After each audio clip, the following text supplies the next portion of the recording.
என்னுடைய அனுபவத்தில் நான் 2 விஷயம் தெரிஞ்சிட்டேங்க. எல்லாருக்குமே எதிரிங்கிறது உண்டு தானங்க. எல்லாருமே யாரையோ ஒருத்தரையோ, எதையோ ஒண்ண நம்ம எதிரியா நெனைப்போம் இல்லைங்களா? நான் என்னுடைய எதிரியா நான் நெனைக்கிறது 2 தாங்க. ஒண்ணு கவலை, இன்னொன்னு பயம்.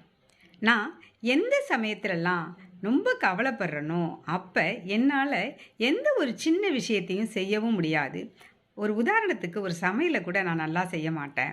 எந்த ஒரு விஷயத்திலயும் தெளிவான முடிவு என்னால எடுக்க முடியாது.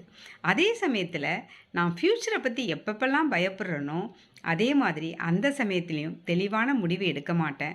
எந்த ஒரு சின்ன வேலைகளையும் என்னால தெளிவாக செய்ய முடியாது. அப்ப என்னுடைய எதிரி பயம், கவலை அப்படிங்கிறத நான் தெரிஞ்சுக்கிட்டேன். ஆமாங்க.